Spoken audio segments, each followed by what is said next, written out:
Hi friends, ఎలా ఉన్నారు? నేను మీ హేమంత్. ఈరోజు మనం తమిళ బ్లాక్ బస్టర్ అయిన ఇరైవి మూవీని ఎక్స్ప్లెయిన్ చేసుకున్నాం. మీరు నాతో కాంటాక్ట్ అవ్వాలన్నా లేదా ఏదైనా మూవీని రికమెండేషన్ చేయాలన్నా ఇన్స్టాగ్రామ్ ద్వారా నాకు మెసేజ్ చేయండి. అలాగే ఇలాంటి వీడియోస్ మీకు మళ్ళీ కావాలి అంటే ఇప్పుడు ఎవరైనా లైక్ చేసి ఛానల్ని సబ్స్క్రైబ్ చేసుకోండి. ఒకవేళ మీరు సబ్స్క్రైబ్ చేసుకునంటే నా కోసం ఒకసారి అన్సబ్స్క్రైబ్ చేసి మళ్ళీ సబ్స్క్రైబ్ చేసుకోండి. ఎందుకంటే యూట్యూబ్లో బగ్ ఉంది, అందుకే చాలామందికి నోటిఫికేషన్ వెళ్ళడం లేదు. మీరు నేను చెప్పినట్టు చేస్తే ఆ ప్రాబ్లం సాల్వ్ అవుతుంది. సో నా కోసం, మన ఛానల్ కోసం ఈ ఒక పని చేసేయండి. సో ఇంకేమాత్రం ఆలస్యం చేయకుండా వీడియోలోకి వెళ్ళిపోదాం.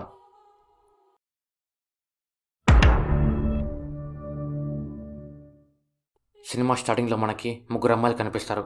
వాళ్ళలో ఒక అమ్మాయి నా భర్త ఇలా ఉండాలి అలా ఉండాలి అని ఊహించుకుంటూ ఉంటుంది. ఇంకో అమ్మాయి పెళ్ళికి రెడీ అవుతూ ఉంటుంది. ఈ పెళ్లి తర్వాత తన లైఫ్ ఇలా ఉండాలి అలా ఉండాలి అని ప్లాన్ చేసుకుంటూ ఉంటుంది. ఇంకో ఆమెకి పెళ్ళయి చాలా సంవత్సరాలు అయి ఉంటుంది. కానీ తన భర్త మాత్రం తనని అసలు పట్టించుకోడు. దానికి తోడు తనని చీటికి మాటికి తిడుతూనే ఉంటాడు. స్టోరీలోకి వెళ్లే ముందు ఈ మూవీలో ఉండే మెయిన్ క్యారెక్టర్స్ గురించి తెలుసుకుందాం. దాస్ తను ఒక సినిమాని డైరెక్ట్ చేసి ఉంటాడు. దాస్ ఒకరోజు సెట్లో ఉన్నప్పుడు ఆ సినిమా ప్రొడ్యూసర్ని తిడతాడు. దానికి ఆ ప్రొడ్యూసర్ సినిమాని రిలీజ్ చేయకుండా దాస్ని సతాయిస్తూ ఉంటాడు. దాస్ తమ్ముడు జగన్ తను ఇంకా చదువుతూ ఉంటాడు. దాస్ వాళ్ళ నాన్న ఒక శిల్పి. ఆయన ఎంత గొప్ప శిల్పి అంటే తమిళనాడులో ఆయనకొక్కడికే భారత్ కళారంజన్ అవార్డు ఇచ్చింటారు. ఆయన చెక్కిన శిల్పాలు చాలా టెంపుల్స్లో ఉంటాయి. ఆయనకి ఇంత పేరున్నా సరే తన భార్య మనసుని మాత్రం అర్థం చేసుకోలేకపోతుంటాడు. చీటికి మాటికి తన భార్యను తిడుతూనే ఉంటాడు. మైకిల్ తనకి అమ్మా నాన్న ఎవరు ఉండరు. మైకిల్ని దాస్ వాళ్ళ నాన్న పెంచుంటాడు. అందుకు మైకిల్ దాస్ వాళ్ళ ఫ్యామిలీ కోసం ఏం చేయడానికైనా వెనకడ్డు. మైకిల్ బాగోగులు వాళ్ళ మామ చూసుకుంటూ ఉంటాడు. మైకిల్కి పెళ్ళైన ఆమెతో అఫేర్ ఉంటుంది. తన పేరు మలార్. మలార్ భర్త చనిపోయి ఉంటాడు. మైకిల్కి మలార్ అంటే చాలా ఇష్టం. అందుకు మలార్ని పెళ్లి చేసుకునేందుకు ట్రై చేస్తుంటాడు. యాహిని ప్రియా తన ఒక సాఫ్ట్వేర్ ఇంజనీర్. దాస్ని ప్రేమించి పెళ్లి చేసుకుంటుంది. వాళ్ళిద్దరికీ ఇప్పుడు ఒక పాప కూడా ఉంటుంది. పూజ తనకి అమ్మా నాన్న ఎవరు ఉండరు, వాళ్ళ బామ్మ తప్ప. తను ఇంటర్ కంప్లీట్ చేయగానే వాళ్ళ బామ్మ సంబంధాలు చూడడం స్టార్ట్ చేస్తుంది. ఇంకా మెయిన్ స్టోరీ విషయానికి వస్తే దాస్ తన సినిమా ఆగిపోయిందనే బాధలో మందుకి బానిసైపోతాడు. ఫ్యామిలీ గురించి అసలు పట్టించుకోడు. దానికి ప్రియా జాబ్ చేస్తూ కూతురుని చూసుకుంటూ ఇంటిని కూడా నడిపిస్తూ ఉంటుంది. ప్రియా దాస్తో మందు మానిపించేందుకు ట్రై చేస్తూ ఉంటుంది. కానీ దాస్ మందు మానడు. ఎందుకంటే తను మత్తులో లేకపోతే ఆ ప్రొడ్యూసర్ని చంపాలనేంత కోపం లేదా నేనే చచ్చిపోవాలనేంత దుఃఖం వస్తుంటాయి. అందుకే తను ఆ మత్తు నుంచి బయటికి రాడు. ప్రియా తన భర్త ఎప్పటికైనా మారుతాడు అనే నమ్మకంతో ఉంటుంది. దాస్ వాళ్ళ అమ్మ తన భర్త పెట్టే టార్చర్ని తట్టుకోలేక కోమాలకి వెళ్ళిపోయి ఉంటుంది. తను కోమాలకి వెళ్ళిన తర్వాతే దాస్ వాళ్ళ నాన్నకి తన విలువ అర్థమవుతుంది. అందుకు ఇప్పుడు తనని ప్రేమగా చూసుకుంటూ ఉంటాడు. దాస్ వాళ్ళ నాన్న చెక్కిన శిల్పాలకి ఇప్పుడు మంచి డిమాండ్ ఉంటుంది. ఈ విషయాన్ని జగన్ తెలుసుకుంటాడు. ఆ తర్వాత మైకిల్తో అలాగే తన ఫ్రెండ్స్తో కలిసి మూత పడిపోయిన గుళ్ళో నుంచి విగ్రహాలు దొంగతనం చేసి ఫారెన్ వాళ్ళకి అమ్మేస్తుంటాడు. విగ్రహాలు దొంగతనం జరిగింది మూత పడిపోయిన గుళ్ళో కాబట్టి ఎవ్వరూ ఈ విషయాన్ని తెలుసుకోలేకపోతారు. వీళ్ళు పని చేస్తున్నట్టు వాళ్ళ ఇంట్లో వాళ్ళకు కూడా తెలీదు. మైకిల్ మలార్ గురించి వాళ్ళ మామతో చెప్తాడు. ఆయన మలార్ దగ్గరికి వచ్చి సంబంధం మాట్లాడతాడు. అప్పుడు మలార్, నాకు మైకిల్ని పెళ్లి చేసుకునే ఉద్దేశమే లేదు, మేమిద్దరం మా కోరికలు తీర్చుకోవడం కోసం మీ దగ్గర ఏమంటుంది. దానికి మైకిల్ వాళ్ళ మామ కోప్పడి మైకిల్కి ఇంకో అమ్మాయితో పెళ్లి ఫిక్స్ చేస్తాడు. ఆ అమ్మాయి ఎవరో కాదు, పూజానే. మైకిల్కి పెళ్ళవుతున్నందుకు దాస్ ఫ్యామిలీ చాలా సంతోషపడతారు. పెళ్ళైన తర్వాత మైకిల్, నాకు నిన్ను పెళ్లి చేసుకోవడం ఇష్టం లేదు అంటూ పూజని దూరంగా పెడతాడు. పూజ ఈ విషయాన్ని వాళ్ళ బామ్మతో చెప్తుంది. అప్పుడు వాళ్ళ బామ్మ ఏం మాట్లాడకుండా నీ భర్తని నువ్వే మార్చుకోవాలి అంటుంది. మైకిల్ పూజని సెక్స్ కోసం వాడుకుంటాడు తప్ప తనకేం నచ్చుతుందో ఏం నచ్చదో కూడా తెలుసుకోడు. పూజ, ప్రియా, దాస్ వాళ్ళ అమ్మ ఈ ముగ్గురు ఆడవాళ్ళ గురించి మనం స్టార్టింగ్లో డిస్కస్ చేసుకుంది. ఈ ముగ్గురు ఆడవాళ్ళు వాళ్ళ లైఫ్ ఇలా ఉండాలి అలా ఉండాలి అని అనుకుంటారు. కానీ అవి నిజం కావు. ఎవరి వల్ల అంటే వాళ్ళ భర్తల వల్ల. దాస్ బార్లో ఫుల్గా తాగి గొడవ చేస్తాడు. దానికి బార్లో ఉన్న కొంతమంది దాస్ని కొట్టి బయటికి తోసేస్తారు. ఈ గొడవ తర్వాత ప్రియాకి తన భర్త మారుతాడు అనే నమ్మకం వెళ్ళిపోతుంది. దానికి ప్రియా దాస్తో విడాకులు తీసుకుందామని ఫిక్స్ అవుతుంది. కానీ తన కూతురు కోసం వెనక్కి తగ్గి దాస్ వాళ్ళ నాన్నతో కలిసి ప్రొడ్యూసర్ని వెళ్ళి కలిసి మాట్లాడుతుంది. దానికి ఆ ప్రొడ్యూసర్, నేను ఆ సినిమాకి 6 కోట్లు ఖర్చు పెట్టాను, మీరు ఆ డబ్బులు నాకు ఇచ్చి ఆ సినిమాని కొనుక్కోండి అంటాడు. దాస్ వాళ్ళ నాన్నకి ఏం చేయాలో అర్థం కాదు. ఈ విషయం జగన్ తెలుసుకొని విగ్రహాల దొంగతనం గురించి చెప్తాడు. ఫస్ట్లో దాస్ దానికి ఒప్పుకోడు, కానీ వేరే దారి లేక దానికి ఒప్పుకుంటాడు. దాస్ వాళ్ళ నాన్న కూడా దానికి ఒప్పుకుంటాడు. జగన్, మైకిల్ వాళ్ళ ఫ్రెండ్స్తో కలిసి విగ్రహాలు దొంగతనం చేస్తూ డబ్బులు వెనకేసుకోవడం స్టార్ట్ చేస్తారు. దాస్ తన సినిమా రిలీజ్ కాబోతుందనే సంతోషంతో మందు తాగడం మానేసి భార్యతో సంతోషంగా ఉంటాడు. జగన్, మైకిల్ ఇద్దరు మందు తాగుతూ ఎంజాయ్ చేస్తారు. జగన్ ఫుల్గా తాగి భార్యను ఎలా చూసుకోవాలో తెలీదా అంటూ మైకిల్ని, దాస్ని తిడతాడు. మైకిల్ మలార్ చుట్టూనే తిరుగుతుంటాడు. కానీ మలార్ మాత్రం మైకిల్తో కలిసేందుకు ఒప్పుకోదు. మైకిల్ మలార్ ఇంట్లో ఉన్నప్పుడు ఒక అతని ఇంటికి వస్తాడు. మలార్ మైకిల్కి అతన్ని చూపించి, ఇప్పుడు నా కోరికలు తీరుస్తోంది ఇతనే అంటుంది. అది వినగానే మైకిల్కి మలార్ మీద అసహ్యం వేస్తుంది. ఆ తర్వాత అక్కడి నుంచి వెళ్ళిపోతాడు. యాక్చువల్గా మలార్కి మైకిల్ అంటే చాలా ఇష్టం. కానీ వాళ్ళిద్దరికి పెళ్ళైతే ఈ సమాజం ముందర మైకిల్ తలెత్తుకోలేడు అని మలార్ పెళ్లికి ఒప్పుకొనిడదు. ఇప్పుడు మలార్ ఇంటికి వచ్చింది ఎవరు అంటే వాళ్ళ తమ్ముడు. మైకిల్ తన భార్య విషయంలో చేసిన తప్పు తెలుసుకొని తన భార్యతో కలిసిపోతాడు. అప్పుడు పూజ నేను ప్రెగ్నెంట్ అని చెప్తుంది. అది విని మైకిల్ చాలా సంతోషపడతాడు. దాస్ నా సినిమా రిలీజ్ అవుతోంది అని సంతోషంగా ఉంటాడు. కానీ ఆ ప్రొడ్యూసర్ దాస్ని మోసం చేసి ఆ సినిమాని మళ్ళీ నా తమ్ముడు డైరెక్షన్ చేయబోతున్నాడు అని అనౌన్స్ చేస్తాడు. దాస్ ఈ విషయం తెలుసుకొని ప్రొడ్యూసర్ని చంపాలని బయలుదేరతాడు. దాస్ని వెతుక్కుంటూ మైకిల్, జగన్ ఇద్దరు బయలుదేరతారు. ప్రొడ్యూసర్ తనను చంపేందుకు వచ్చిన దాస్ని కొట్టి చంపేందుకు ట్రై చేస్తున్నప్పుడు మైకిల్, జగన్ ఇద్దరు అక్కడికి వచ్చి దాస్ని కాపాడతారు. మైకిల్ కోపంతో తన భార్య గురించి ఏం ఆలోచించకుండా ప్రొడ్యూసర్ని సుత్తితో కొట్టి చంపేస్తాడు. దాంతో పోలీసులు మైకిల్ని అరెస్ట్ చేస్తారు. కోర్టులో జడ్జి కూడా మైకిల్కి 7 సంవత్సరాలు జైలు శిక్ష వేస్తాడు. పూజ చాలా బాధపడుతుంది.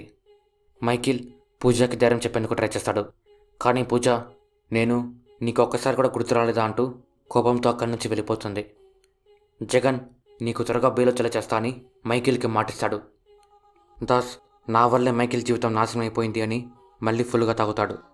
ప్రియా విడాకుల కోసం అప్లై చేసి ఉంటుంది. దాస్ వాళ్ళ నాన్న దాస్కుంటే తాగుడు అలవాటు మానిపించాలి అని ఆశ్రమంలో పడేస్తాడు. జగన్ ఎంత ట్రై చేసినా మైకిల్కి బెయిల్ దొరకదు. కొన్ని రోజులకి పూజ కూడా జైలు దగ్గరికి రావడం మానేస్తుంది. మైకిల్కి కూతురు పుట్టిందని తెలుస్తుంది. కానీ తనని చూడలేకపోతాడు. కొన్ని మంత్స్ అలా గడిచిపోతాయి. దాస్ మందు తాగడం మానేస్తాడు. ఆ తర్వాత ప్రియాని వెళ్ళి కలిసి నేను మారిపోయాయని చెప్పడానికి ట్రై చేస్తాడు. కానీ ప్రియా దాస్ మాటలు నమ్మదు. ప్రియా వాళ్ళ నాన్న చెప్పేసరికి ప్రియా రెండో పెళ్లి చేసుకునేందుకు రెడీ అవుతుంటుంది. దాస్ ఈ విషయం తెలుసుకొని ఆ పెళ్లిని ఆపేందుకు ప్రయత్నాలు స్టార్ట్ చేస్తాడు. ఎట్టకేలకి మైకిల్కి బెయిల్ వస్తుంది. తను బయటికి రాగానే పూజ గురించి అడుగుతాడు. కానీ ఇప్పుడు పూజ ఎక్కడుందో ఎవ్వరికీ తెలీదు. మైకిల్ పూజని వెతుక్కుంటూ వెళ్తాడు. ఆఖరికి తనకి పూజ ఉండేది ఎక్కడో తెలుస్తుంది. పూజ మైకిల్ని చూడగానే చాలా సంతోషపడుతుంది. పూజ నువ్వు మళ్ళీ దాస్ వాళ్ళ ఇంటికి వెళ్తా అంటే నేను నీతో పాటు రాను అని మైకిల్తో అంటుంది. దానికి మైకిల్ సరే అని చెప్పి చెన్నైకి వెళ్ళి బేకరీ ఓపెన్ చేద్దామంటాడు. పూజ దానికి ఒప్పుకుంటుంది. ప్రొడ్యూసర్ భార్య దాస్ని వచ్చి కలిసి నా భర్త చాలా అప్పులు చేశాడు, మీ సినిమాని మీరే కొనుక్కోండి అంటుంది. దాస్ తన పరిస్థితిని అర్థం చేసుకొని దానికి ఒప్పుకుంటాడు. దాస్ దగ్గర ఇప్పుడు అంత డబ్బు ఉండదు. అందుకు దాస్, జగన్ ఇద్దరు మళ్ళీ విగ్రహాలు కొట్టాలని ఫిక్స్ అయ్యి హెల్ప్ కోసం మైకిల్ని వెళ్ళి కలుస్తారు. దాస్ మైకిల్తో ఇదే లాస్ట్ దొంగతనం, ఈ దొంగతనం చేస్తే నా లైఫ్ సెట్ అవుతుంది అంటూ ఇష్టం ఉంటేనే చేయి అంటాడు. బేకరీని స్టార్ట్ చేయడానికి డబ్బులు వస్తాయని మైకిల్ దానికి ఒప్పుకుంటాడు. తమిళనాడులో విగ్రహాలు దొంగతనం చేస్తున్నట్టు పోలీసులకు తెలుస్తుంది. అందుకు సెక్యూరిటీని పెంచుతారు. అందుకు ఈసారి విగ్రహాన్ని కేరళలో కొట్టాలని ఫిక్స్ అవుతారు. మైకిల్ మన బేకరీ లోన్ కోసం ముంబైకి వెళ్తున్నా అని పూజతో చెప్పి కేరళకి వస్తాడు. అందరూ కలిసి విగ్రహాన్ని ఎలా కొట్టాలో ప్లాన్ వేస్తారు. ప్లాన్ ప్రకారం మైకిల్ అలాగే తన ఫ్రెండ్ రమేష్ గుడిలోకి వెళ్ళి దాక్కుంటారు. జగన్ అలాగే కాలా గుడి బయట వాళ్ళ కోసం వెయిట్ చేస్తూ ఉంటారు. కాలా, రమేష్ ఇద్దరు జగన్కి మైకిల్కి తెలియకుండా విగ్రహాలు కొట్టేసేందుకు ఒక ప్లాన్ వేసింటారు. ఇద్దరూ ఒకేసారి జగన్కి మైకిల్కి మొత్తిస్తారు. ఆ తర్వాత రమేష్ విగ్రహాలు తీసుకుని బయటికి రాగానే కాలా రమేష్తో కలిసి పారిపోతాడు. పోలీసులు గుడిలో ఉన్న మైకిల్ని అరెస్ట్ చేస్తారు. జగన్ జరిగిన మొత్తం తెలుసుకొని మైకిల్కి ఫోన్ చేసి చెప్తాడు. దాస్ మైకిల్ అరెస్ట్ అయిన విషయం తెలుసుకొని వాడు ఇప్పటికీ మన కోసం చాలా చేశాడు, వాడిని ఎలాగైనా సరే బయటికి తీసుకొని రా అని జగన్తో అంటాడు. మైకిల్ పోలీసుల దగ్గర నుంచి తప్పించుకొని పారిపోతాడు. అలా పారిపోతున్నప్పుడు రమేష్, కాలా ఎక్కడున్నారో తెలుసుకుంటాడు. ఇద్దరిని కొట్టి ఎందుకు ఇలా చేశారు అని తిడతాడు. దానికి వాళ్ళిద్దరూ ఇదంతా మాతో చేపించింది జగన్ అని చెప్తారు. జగన్ ఇదంతా ఎందుకు చేశాడు అంటే పూజ మీద ప్రేమతో. జగన్కి ఆడవాళ్ళని నడిపించే వాళ్ళంటే అస్సలు సరిపోదు. జగన్ పూజని చూడగానే ప్రేమించింటాడు. కానీ తను మైకిల్కి కాబోయే భార్య అని తన మీద ఉండే ప్రేమను చెప్పుకునేస్తాడు. పెళ్ళైన తర్వాత కూడా మైకిల్ పూజని సరిగ్గా చూసుకోకుండా మల్లార్ చుట్టూనే తిరుగుతుంటాడు. అది జగన్కి అస్సలు నచ్చదు. మైకిల్ జైల్లో ఉన్నప్పుడు జగన్ని కావాల్సికి మైకిల్కి బెయిల్ ఇప్పించాడు. మైకిల్ జైల్లో ఉన్నప్పుడు జగన్ పూజకి ప్రపోజ్ చేస్తాడు. పూజ నా నిర్ణయం మళ్ళీ చెప్తా అని చెప్పి ఎవ్వరికి కనిపించకుండా దూరంగా వెళ్ళిపోయి ఉంటుంది. పూజ దూరంగా వెళ్ళిపోయిన తర్వాత జగన్ కూడా పూజని డిస్టర్బ్ చేయడు. మైకిల్కి జగన్ ఇదంతా ఎందుకు చేశాడు అన్నది అర్థమే కాదు. అప్పుడు రమేష్ కాల ఇద్దరు మైకిల్ జైలుకి వెళ్ళిన తర్వాత ఏం జరిగిందో మైకిల్కి చెప్తారు. ఇదంతా వింటున్న మైకిల్కి జగన్ని చంపాలనేంత కోపం వస్తుంది. మైకిల్ ఇంటికి వచ్చి జగన్ గురించి పూజని అడుగుతూ మీ ఇద్దరి మధ్య ఏమైనా జరిగిందా అని అడుగుతాడు. దానికి పూజ కోపంతో నువ్వేం అడుగుతున్నావో తెలుస్తుందా, నేను దానికి సమాధానం చెప్పాలంటూ బాధపడుతుంది. మైకిల్ పూజని ఓదార్చి నేను డబ్బులు తీసుకుని వస్తాను, మనం ఇక్కడి నుంచి వెంటనే వెళ్ళిపోదామంటాడు. దాస్ తన సినిమాని కొనుక్కునేస్తాడు. ఈ విషయాన్ని ప్రియాకి చెప్పాలని వెళ్తున్నప్పుడు మైకిల్ ఫోన్ చేసి రమ్మంటాడు. దాస్ మైకిల్ని వచ్చి కలిసి చాలా సంతోషపడతాడు. మైకిల్ దాస్తో చెన్నైకి వెళ్ళిపోతున్నామని చెప్పి డబ్బు అడుగుతాడు.